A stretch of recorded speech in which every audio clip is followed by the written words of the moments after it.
Sore hari ini, saudara, saya sebenarnya menyiapkan satu firman Tuhan yang saya rindu bagi buat Bapak Ibu berkaitan dengan di mana hari ini adalah puncak pencurahan Roh Kudus yang hari Kamis 10 hari yang lalu kita peringati di mana Tuhan Yesus naik ke surga. Dan disitulah waktunya di mana Roh Kudus itu kemudian dinyatakan.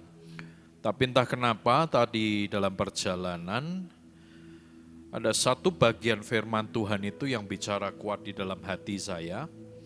Dan saya rindu untuk hari ini bagi buat setiap saudara.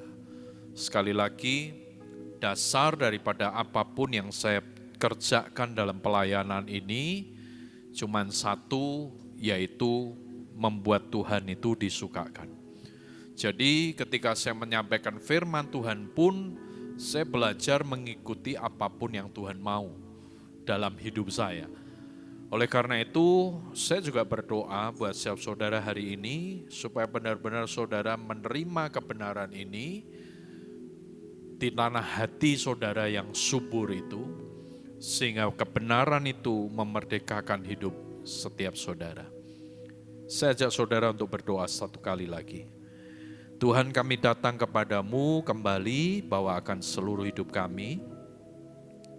Buat setiap kami memiliki hati yang dilembutkan, mengerti akan kebenaran-Mu, memahaminya dan belajar untuk mengikutinya. Sehingga kami tahu Tuhan, betapa dahsyatnya pribadi-Mu atas hidup setiap kami. Ajarkan kepada kami hal-hal yang benar, supaya tetap kehidupan setiap kami didapati sebagai pribadi-pribadi yang berkenan kepadamu.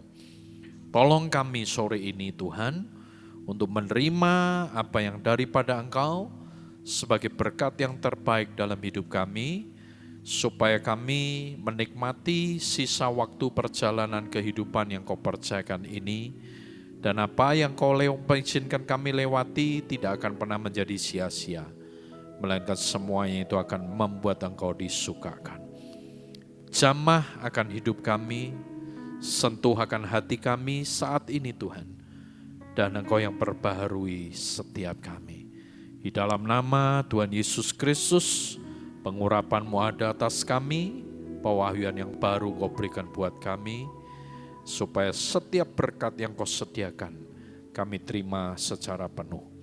Segala pujian, hormat, kemuliaan, sanjungan hanya bagi Engkau, di dalam nama Tuhan Yesus Kristus.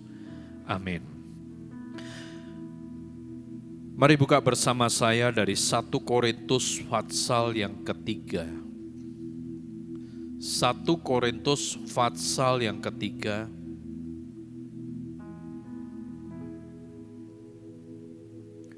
Saya akan bacakan dari ayat yang pertama sampai dengan ayat yang ke-9. 1 Korintus pasal yang ketiga, ayat yang pertama sampai dengan yang ke-9. Nah saudara, ada beberapa bagian yang nanti ketika saya bacakan bagian ini, mungkin tidak sama dengan Alkitab yang saudara miliki. Kenapa? Karena saya bacakan dari terjemahan versi yang kedua. Ada beberapa kata, kalimat yang lebih disesuaikan. 1 Korintus pasal yang ketiga ayat yang pertama, saudara-saudara, pada waktu itu aku tidak dapat berbicara dengan kamu seperti dengan manusia rohani, tetapi hanya dengan manusia duniawi yang belum dewasa dalam Kristus. Susulah yang kuberikan kepadamu dan bukan makanan keras, sebab kamu belum dapat menerimanya. Sekarang pun kamu belum dapat menerimanya, karena kamu masih manusia duniawi. Sebab jika di antara kamu ada iri hati dan perselisihan, bukankah hal itu menunjukkan bahwa kamu manusia duniawi dan hidup menurut pola manusia? Sebab jika yang seorang berkata aku dari golongan Paulus, dan yang lain berkata aku dari golongan Apolos, bukankah hal itu menunjukkan bahwa kamu manusia duniawi? Jadi siapakah Apolos, siapakah Paulus? Pelayan-pelayan yang olehnya kamu menjadi percaya, masing-masing menurut tugas yang diberikan Tuhan kepadanya. Aku menanam, Apolos menyiram, tetapi Allah menumbuhkan yang menumbuhkan. Karena itu yang penting bukan yang memanam atau yang menyiram, melainkan Allah yang memberikan pertumbuhan itu. Baik yang menanam maupun yang menyiram sama pentingnya, dan masing-masing akan menerima upahnya sesuai dengan pekerjaannya sendiri. Sebab kami adalah kawan sekerja Allah, dan kamu adalah ladang Allah dan bangunan Allah.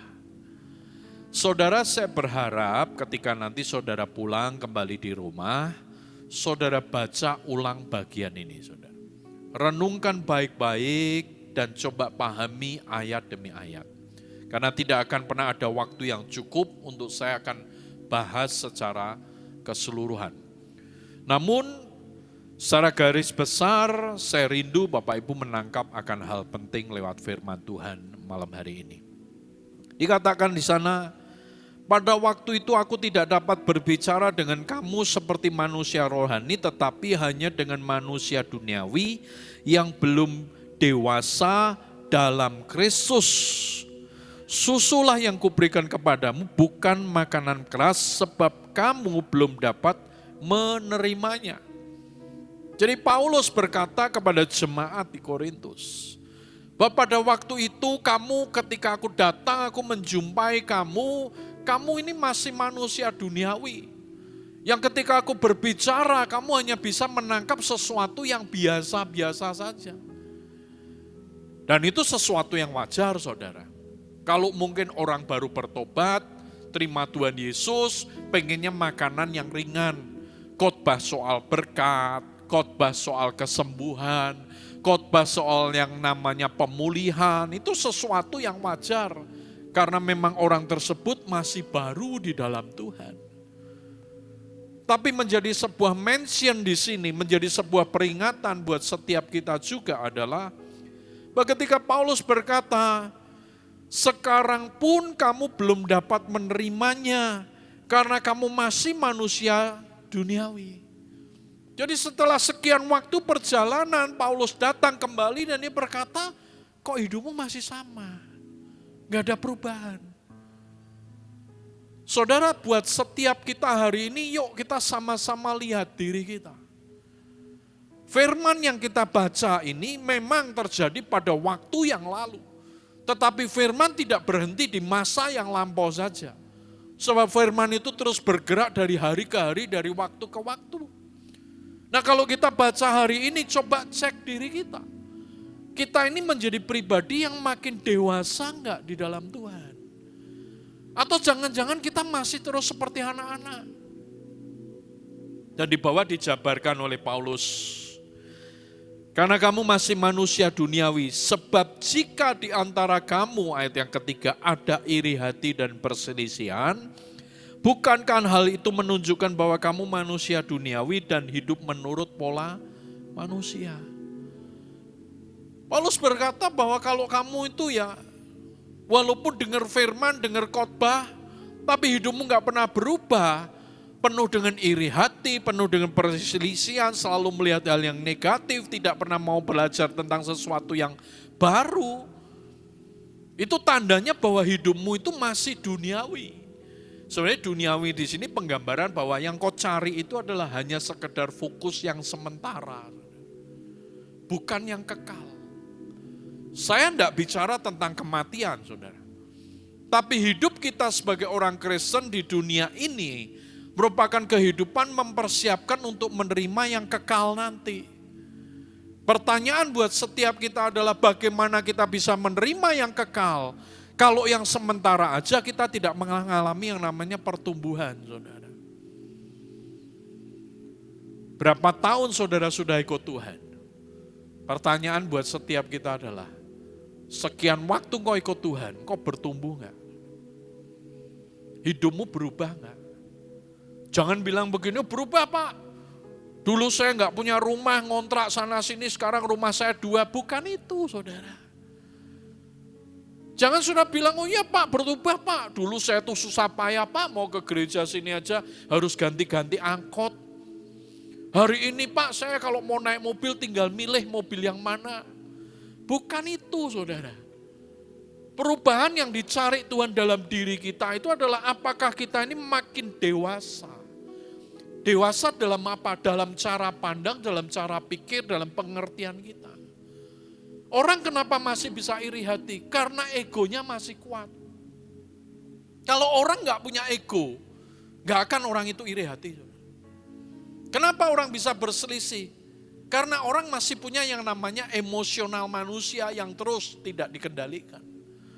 Jadi lihat orang lain merasa bahwa entah orang itu mungkin melakukan sesuatu yang kita berpikir lebih baik, lalu kemudian yang keluar dari diri kita bukanlah kita belajar dari orang yang melakukan lebih baik itu, tapi iri hati. Akhirnya iri hati kalau dipupuk keluarnya perselisihan. Kenapa berselisih? Karena merasa wah ini kehidupanku, posisiku terancam ini. Padahal sebenarnya kalau kita mau lihat orang lain yang lebih berhasil, kalau kita dewasa, kita harus jujur belajar. Kita harus berani berkata Tuhan, kenapa kok dia bisa hidup lebih berhasil ya? Ada apa yang terjadi dalam dirinya? Kita harus minta cara Tuhan didik hidup setiap kita. Makanya saya perhatikan kenapa banyak orang Kristen itu putar, hidupnya ya cuma itu aja. Saudara. Gak pernah ada progres. Jangan bicara kedewasaan.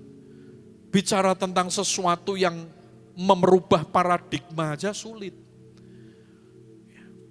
Banyak kali kita ini diintervensi dengan apa? Dengan keakuan kita. Yang akhirnya membuat setiap kita nggak ngalami pertumbuhan. Nggak usah jauh-jauh lah saudara. Jujur aja saudara datang malam hari ini gitu kan. Datang ibadah gitu kan. Ketika saudara datang beribadah, saudara dengar khotbah. Itu sebenarnya ada 2 bagian dalam hidup kita yang menentukan. Kau melihat dan kau mendengar khotbah yang disampaikan itu sebagai berkat Tuhan. Apapun akan konten atau isinya itu. Atau engkau berkata begini, khotbah kok koyok ngono. Senenge nyinggung-nyinggung wong. Khotbah kok ra ono isine. Saudara, menurut saya tidak ada khotbah yang tidak ada isinya. Tapi kenapa khotbah bisa jadi tidak ada isinya buat kita? Karena kita merasa lebih tahu dan lebih hebat. Dan disitulah sebenarnya menentukan kedewasaan rohani kita. Buat saya sendiri saudara, saya latih hal ini.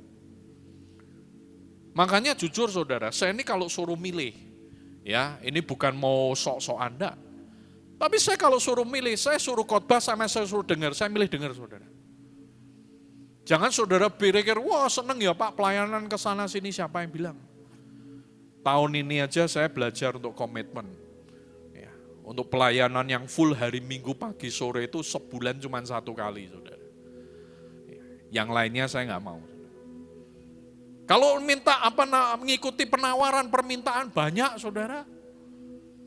Tapi buat saya berkata Tuhan, kalau apa yang aku lakukan tidak membuat aku makin kenal Engkau, ngapain? Bisa ngotbahin orang tapi hidup ini nggak berubah, buat apa saudara? Tadi pagi selesai pelayanan saya pulang, dalam perjalanan kita ngobrol. Ada satu pembicaraan di mana ada berita, entah kebenarannya sampai mana saya juga tidak tahu. Saudara. Berita itu adalah bahwa ada seorang pendeta gembala sidang dari sebuah gereja, sinode tertentu, ngemplang duit saudara. Entah duitnya siapa yang dikemplang juga nggak tahu, tapi jumlahnya MM-an saudara. Nah ketika saya mendengar itu saya bilang, ya namanya manusia. Kita enggak perlu terus kemudian pendeta ini siapa tuh golei gitu kan. Cari wah ini pendeta menyesatkan ini. Masa cuma buat apa saudara? Di situ tuh terlihat bagaimana kita meresponi setiap hal yang terjadi. Justru ketika kita mendengar hal tersebut, kita terlihatkan kita ini pula belas kasihan atau malah senang dengan penderitaan orang lain. Kalau buat saya mendengar itu saya berkata, Tuhan, aku gak kenal si pendeta itu. Tapi kalau betul itu yang terjadi, hari ini saat ini aku berdoa. Di dalam hati saya berkata, biarkan Engkau kiranya memulihkan dengan caramu.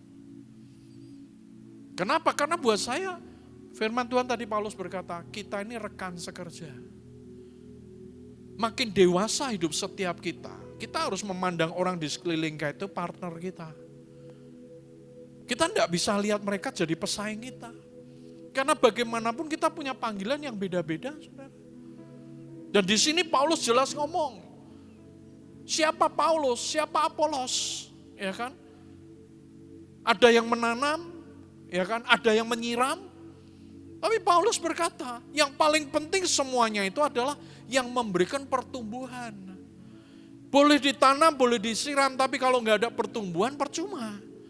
Nah, kembali di sini juga melihatkan kepada setiap kita bahwa esensi kekristenan itu adalah bagaimana kita ini mengalami progres di dalam Tuhan. Dan progres kehidupan setiap kita tidak akan pernah terjadi tanpa proses.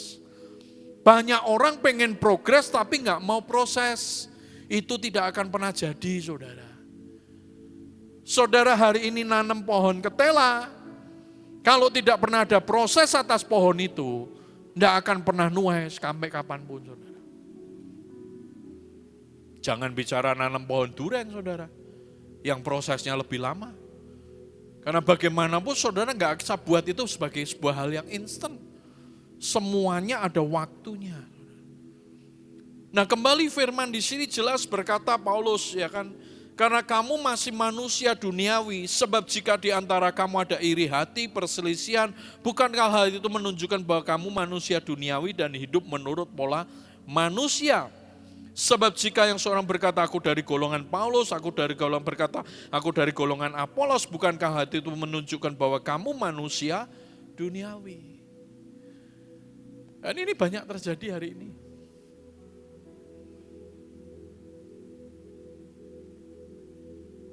Makanya saya bilang dunia kekristenan itu tidak sedang baik-baik saja.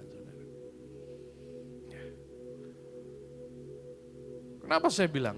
Ya karena memang faktanya seperti yang dituliskan di Alkitab ini. Antar jemaat kalau ketemu kan pertanyaannya, gerejamu di mana? Nanti kalau sudah nyebutkan gerejanya ngomong, kenapa toh kok di situ? Pindah aja. Loh emang kalau pindah terus lebih baik gitu, saudara.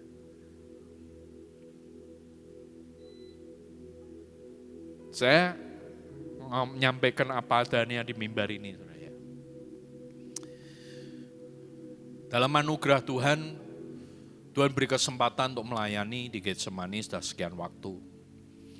Kami ada ibadah hari Sabtu, 5 tahun terakhir ini sudah ada hari Minggu, saudara. Tapi saudara harus tahu, saudara, buat saya pribadi, saya selalu pesan kepada seluruh tim pastoral ataupun ya boleh disebut staf atau apapun lah yang terlibat dalam pelayanan. Saya selalu bilang ke mereka, jangan narik-narik jemaat orang lain. Kalau mereka datang kita sambut, tapi tidak perlu terus kemudian minggu datang lagi ya Pak. Siapa tahu Bapak ditempatkan Tuhan di sini, saya bilang enggak perlu.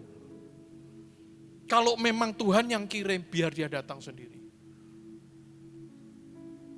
Bahkan ada beberapa jemaat Tuhan yang datang, mereka berkata, Pak sekarang saya ibadah di sini, boleh ya silakan. Setelah sekian waktu mereka berkata, Pak saya tak menetap di sini ya, saya bilang tunggu dulu. Kamu mau di sini, ini karena Tuhan, atau karena kamu mencari sesuatu yang kamu merasa puas? Karena kalau kamu pindah hanya karena kamu mencari kepuasan, percayalah satu kali kamu kecewa. Jadi saya ini bukan orang yang senang kalau ada orang datang terus kemudian menyatakan diri berkomitmen untuk beribadah, berjemaat. Saya bukan orang yang senang dengan hal-hal yang begitu. Bukan munafik, karena buat saya begini loh, Di semua tempat Tuhan percayakan sesuai dengan bagiannya. Dan kita sebagai leader harus belajar, saudara. Bahwa apa yang Tuhan percayakan itulah yang harus kita kerjakan. Tidak perlu sikut sana, sikut sini, dorong sana, dorong sini, saudara. Bahkan satu kali ada seorang pendeta, yang sebenarnya ternyata pendeta ini tahu beberapa jemaat Tuhan yang hadir dalam ibadah itu. Mereka ngomong ke saya begini, setelah ibadah selesai, biasa kita fellowship gitu kan, ya lagi ngobrol makan, dia ngomong, loh Pak, itu si Bapak itu tuh kesini ya? Oh ya kayaknya iya sih. Oh itu ternyata tuh yang punya perusahaan ini loh Pak. Oh nanti dia ngomong, oh yang itu tuh si ini ibu ini, oh ternyata tuh dia yang punya ini loh Pak. Jujur saudara, saya ini tidak pernah tahu itu saudara. Dan setelah tahu pun saya tidak pernah tertarik untuk kemudian mendekati, ya kan. Ya banyak orang kan sekarang gitu, kalau tahu nih pengusaha punya duit dideketin, langsung kemudian coba, oh Pak ya sungguh-sungguh ya Pak, cinta Tuhan ya. Jadi jemaat yang setia ya. Kalau buat saya pikir ngapain harus begitu. Mau datang nggak datang ya udah urusan Tuhan dengan dia, bukan dengan saya. Karena buat saya kembali melihat kepada firman Tuhan. Bagaimanapun kehidupan setiap kita ini tidak perlu lagi menonjolkan kehebatan setiap kita. Karena yang dicari Tuhan adalah bagaimana kita melayani dalam kemurnian hati dan belajar mengikuti apa yang Tuhan mau di dalam diri kita, supaya Tuhan mengintervensikan segala yang terbaik atas setiap kita.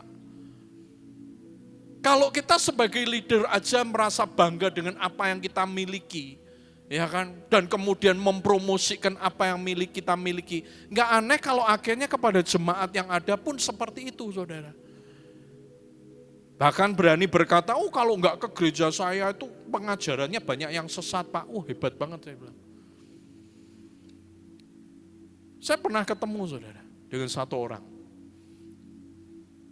Ya tinggal di Semarang, saya ngerti persis orang ini. Dia bilang begini, Pak, saya udah keliling ke semua gereja. Dan dia sebutin nama. Saya sekarang bergereja di tempat ini, Pak. Di satu nama yang dia sebutkan. Wah Pak, pendeta saya tuh khotbahnya. Bahkan saya nih ya Pak ya, kalau enggak dengar khotbah dia aja ya, itu rasanya ada yang kurang. Saya setelah belajar dengan pendeta saya ini Pak, wah pengajaran yang lain tuh enggak ada apa-apanya. Terus saya cuman godain, saya bilang gini, wah lah kasihan ya. Kamu itu nanti kalau pendetamu pulang surga dulu, kamu enggak pulang surga, saya bilang. Loh kok bisa gitu? Lah ya ternyata kamu hidup bergantung ke pendetamu. Saya bilang. Dan kamu merasa pendetamu yang lebih hebat dari segalanya. Saya bilang ke dia, hati-hati loh. Seringkali kalau orang itu didewakan, enggak lama dicabut sama Tuhan. Tapi jujur banyak yang begitu. Nah kembali firman hari ini jelas memberikan pengertian kepada setiap kita. Kedewasaan itu dibutuhkan. Makanya kalau kita hidup rohani kita dewasa, kita ini tidak akan pernah melihat diri kita seperti kita melihat. Tetapi kita akan melihat diri kita seperti Tuhan lihat hidup kita. Kita akan tahu keberadaan posisi hidup kita dan kita akan belajar mengikuti apa yang Tuhan berikan dalam hidup setiap kita. Memang sekali lagi saudara, bicara tentang kedewasaan rohani itu tidak akan pernah bisa diteorikan dengan apapun. Ada orang yang ngomong ke saya, Pak terus bagaimana caranya supaya kita bisa dewasa? Apakah tiap hari baca firman? Saya bilang itu tidak salah. Apakah tiap hari berdoa? Itu juga tidak salah. Tapi inti daripada segalanya saya bilang bahwa kalau kamu mau ngalami kedewasaan di dalam Tuhan, kamu itu harus ngalami yang namanya perjalanan hidup pribadimu dengan Tuhan. Nah perjalanan pengalaman hidup kita dengan Tuhan pribadi lepas pribadi itu enggak pernah bisa diteorikan saudara. Karena saudara mau cari cara dengan model apapun, Tuhan itu punya spesifikasi yang berbeda-beda. Saya Tuhan bentuk dengan cara yang demikian. Saudara lihat Ibu Tina dibentuk Tuhan dengan cara yang Tuhan mau. Dan tidak akan pernah kita bisa copy paste. Karena semuanya itu adalah sesuatu yang menjadi kedaulatan Tuhan dalam diri kita. Nah, pertanyaan buat setiap kita ini mau belajar nggak sih? Mengikuti apa yang menjadi maunya Tuhan dalam diri kita. Saya ketika tadi baca firman ini, ya, sebelum saya khotbah, dapat ayat, saya baca lagi. Saya bilang, kalau kita melihat dari Paulus, saudara harus tahu, ini orang ngalami Tuhan itu enggak main-main, saudara. Paulus itu orang yang awalnya tidak suka dengan orang-orang yang menjadi pengikut Kristus, ya. Kita enggak perlu bahas itu. Tapi kemudian di satu kali dia ketemu dengan Tuhan pribadi. Nah, sebenarnya ini merupakan poin penting buat kita, saudara. Perjumpaan kita pribadi dengan Tuhan, itu yang membuat hidup kita itu benar-benar dirubah. Makanya ada banyak orang berkata, oh aku ketemu Tuhan, aku jumpa Tuhan, tapi hidupnya enggak berubah. Sebenarnya itu bukan ketemu Tuhan benar, cuman perasaan aja, saudara. Karena kalau saudara benar-benar ketemu Tuhan, hidup itu pasti berubah. Tidak berubah, pasti berubah.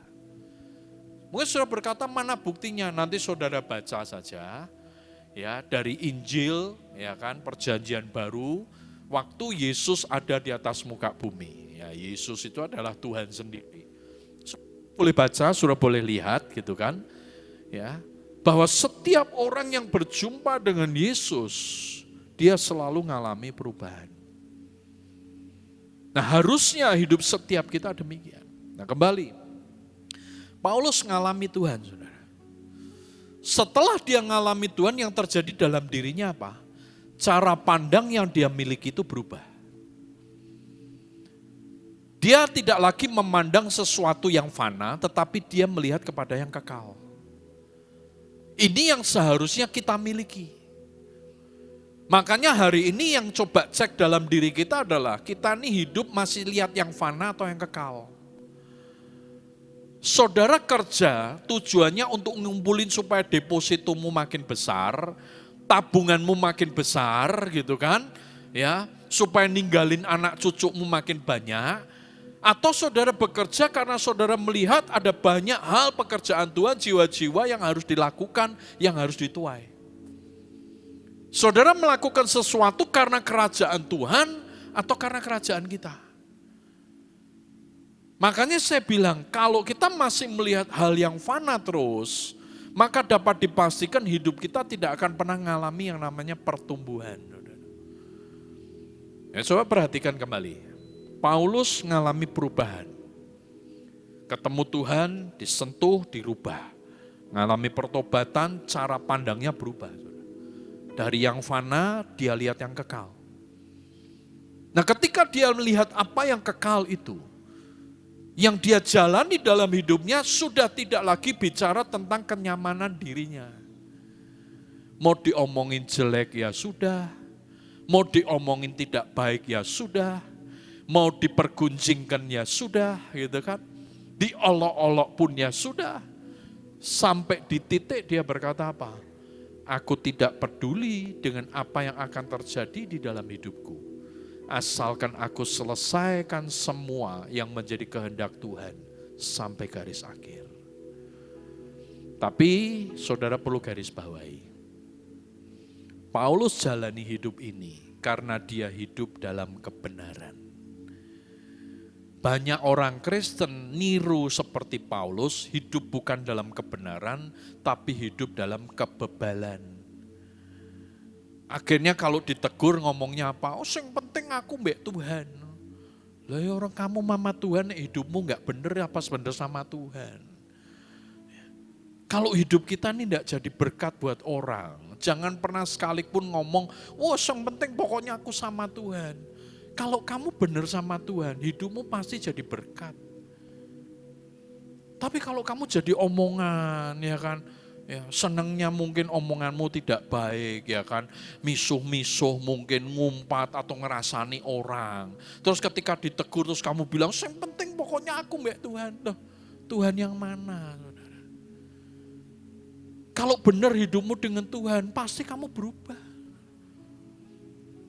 Nah itu tadi saya bilang, Paulus berani punya sikap. Di mana dia berkata, pokoknya aku selesaikan semua karena dia hidup di atas kebenaran. Jangan hidup di atas kebebalan. Kalau hari ini kau dengar sesuatu, cek dulu dalam dirimu. Oh iya, memang aku nih orang yang gak mau belajar. Cek. Kau merasa bahwa ya selama ini aku terima masukan ini keluar masuk kuping kanan, keluar kuping kiri. Ya kalau itu yang terjadi bertobat dulu saudara. Jangan terus bilang, pokoknya yang penting aku tuh sama Tuhan Pak. Bodoh amat aku mau ikut Paulus, ya itu orang bebal saudara. Repotnya adalah orang begini, maaf ya saudara. Itu diomongin apapun aja selalu punya jawaban. Makanya saya ini ya terakhir nih, saya bukan survei, saya ini perhatikan saudara. Tiap kali ngobrol dengan siapapun, bahkan di antara para teman-teman staf yang ada, pengerja yang ada ya. Setiap kali saya ngobrol ringan, saya tuh perhatiin. Ketika ngobrol, mereka itu mau belajar menyerap atau belajar banyak ngomong. Itu beda saudara. Orang kalau makin dewasa, itu pengennya makin belajar nyerap. Saudara. Ngomongnya paling sepatah dua patah. Tapi kalau masih pengen ngomong terus saudara, itu sebenarnya anak-anak. Kenapa? Karena masih butuh penerimaan. Nah dari situ kelihatan saudara. Model orang seperti apa tuh kelihatan. Nggak perlu panjang lebar, makanya ada seorang teman ahli psikolog, dia bilang, wah sampean dhisik jane sekolah psikolog cocok Pak. Saya bilang, untung saya nggak sekolah psikolog, saya bilang.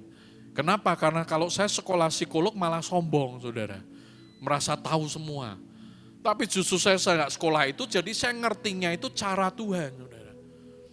Makanya hari ini kalau ada orang ngobrol dengan saya, konseling pun, saya pernah saksi di tempat ini sekian tahun yang lalu, saudara.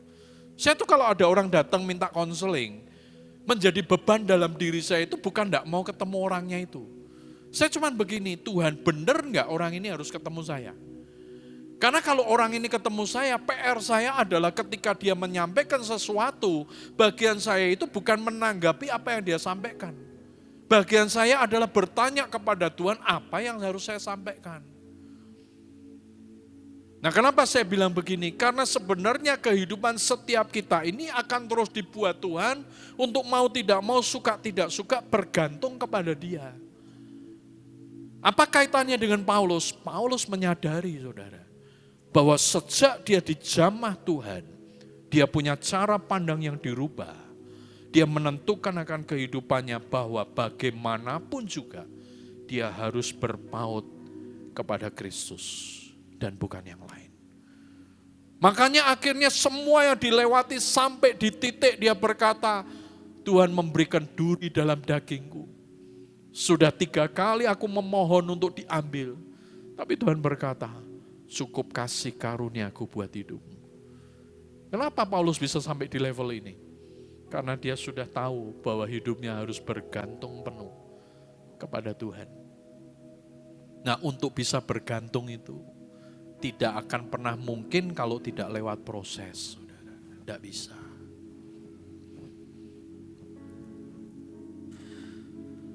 Ibrani Fatsal yang kelima. Ayat yang ke-11 dan 12. Saya akan selesaikan sampai ayat 14, saudara.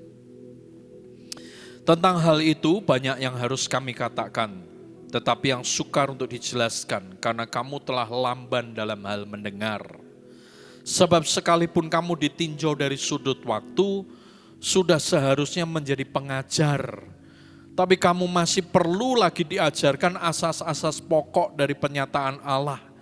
Dan kamu masih memerlukan susu dan bukan makanan keras. Sebab barang siapa masih memerlukan susu, ia tidak memahami ajaran tentang kebenaran. Sebab ia adalah anak kecil. Tetapi makanan keras adalah untuk orang dewasa yang karena mempunyai panca indera, yang terlatih untuk membedakan yang baik daripada yang jahat. Coba perhatikan yang ke-14. Makanan keras adalah untuk orang dewasa yang karena mempunyai panca indera yang terlatih untuk membedakan yang baik daripada yang jahat. Nanti saya katakan itu proses. Terlatih itu proses. Saudara, kalau saudara seorang atlet, ya contoh saya aja lah.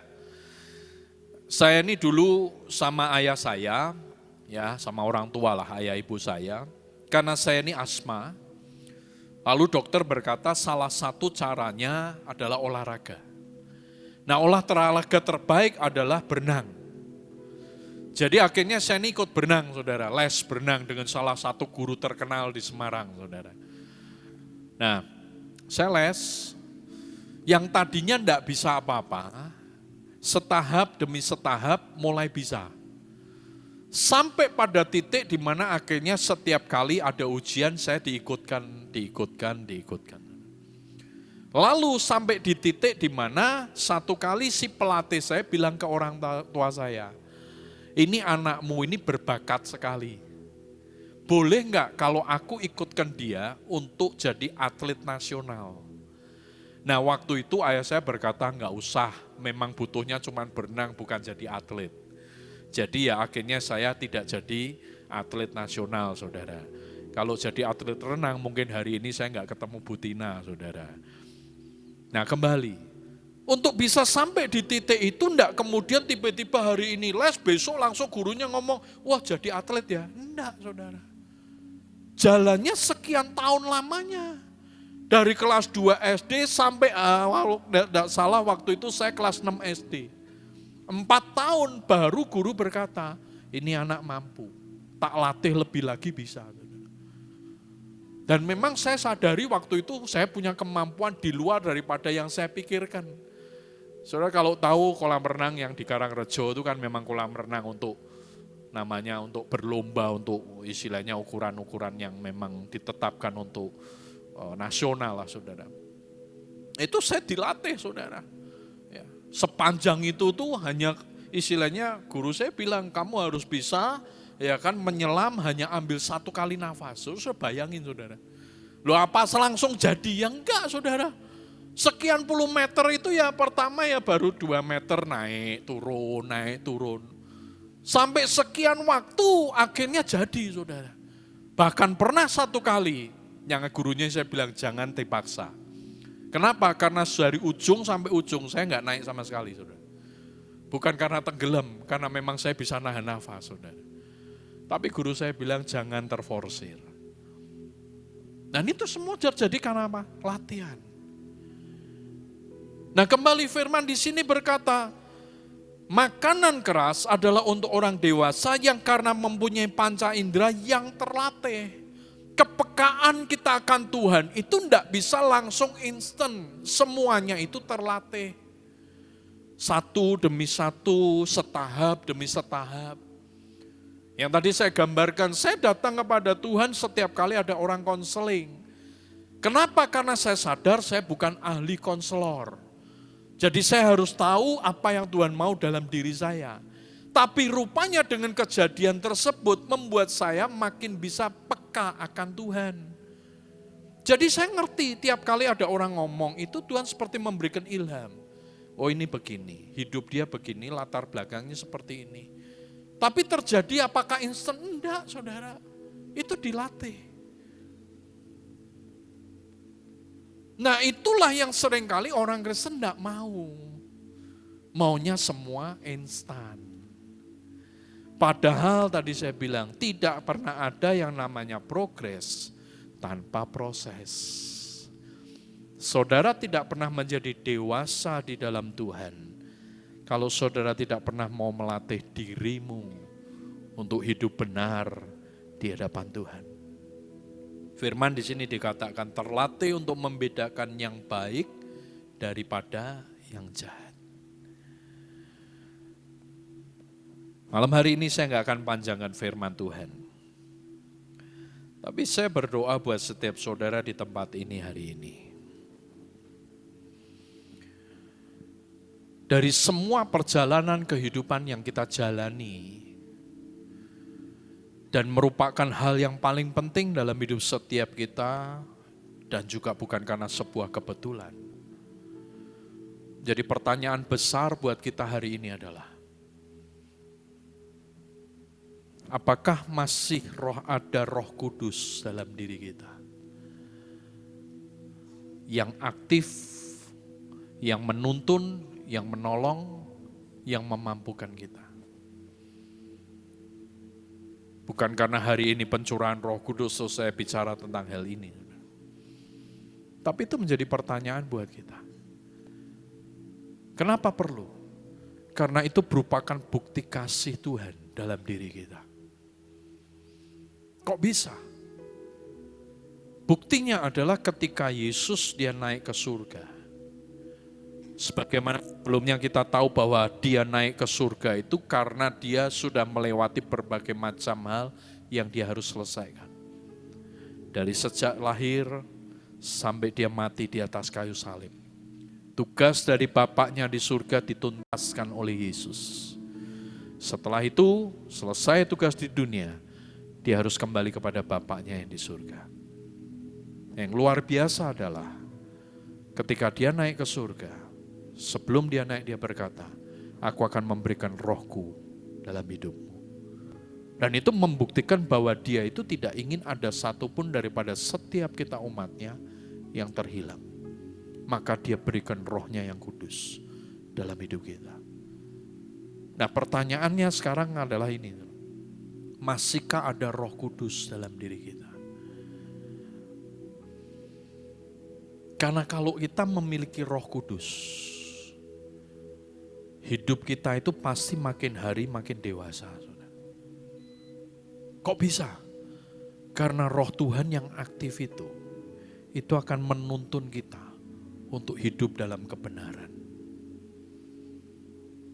Roh Kudus yang ada dalam diri kita itu membuat kita justru makin rendah hati, lemah lembut, mau belajar.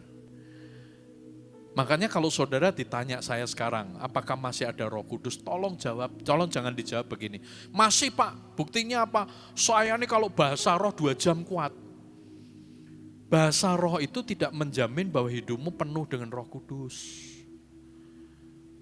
Mungkin saudara nggak setuju, nggak apa-apa. Tapi saya banyak buktikan, ada banyak orang kuat bahasa roh. Tapi hidupnya penuh dengan roh kuda, saudara. Bukan Roh Kudus. Karena sepak sana, sepak sini, terjang sana, terjang sini. Apakah kita bisa berkata, wah hidupnya dipenuhi Roh Kudus? Siapa yang bilang? Kalau hidup seseorang itu dipenuhi Roh Tuhan, dia justru makin mengerti dan menyadari bahwa dirinya itu bukan siapa-siapa. Tapi Tuhanlah yang empunya segalanya.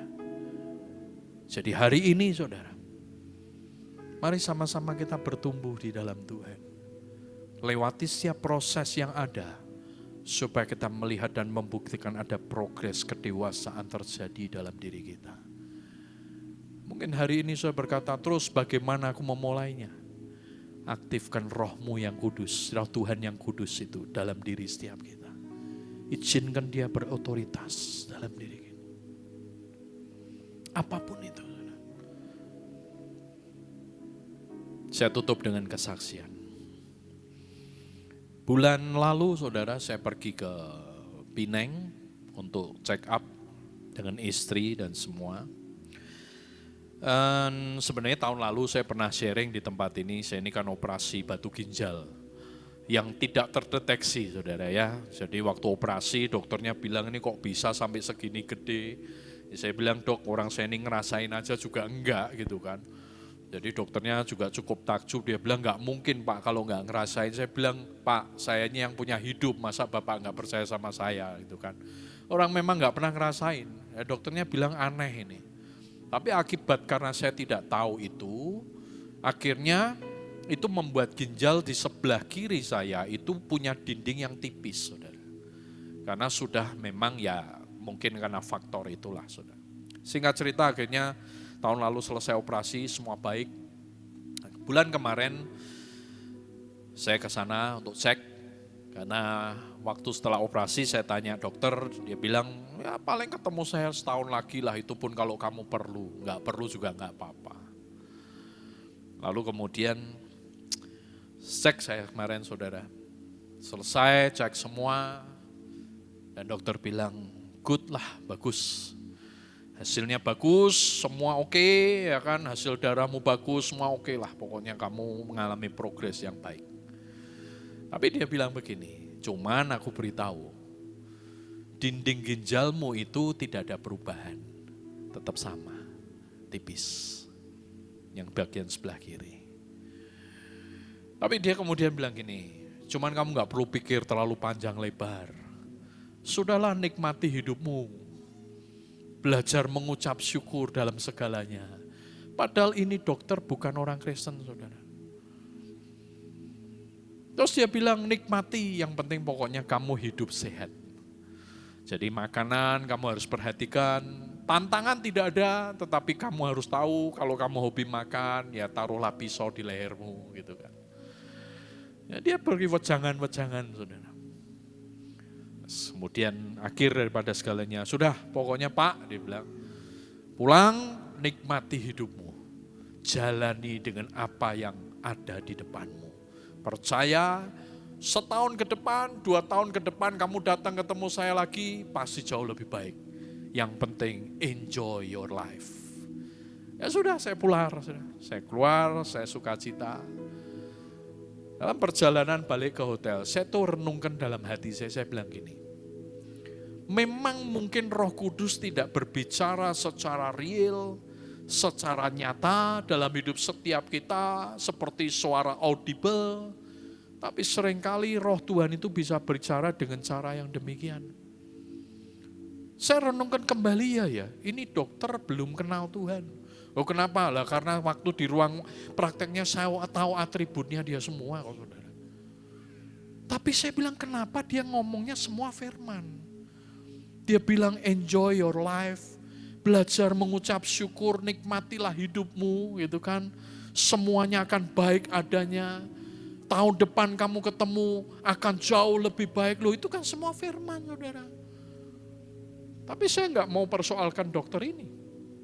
Buat saya bilang, ketika hidup ini belajar mengaktifkan Roh Tuhan, maka Tuhan bisa bicara lewat siapapun juga.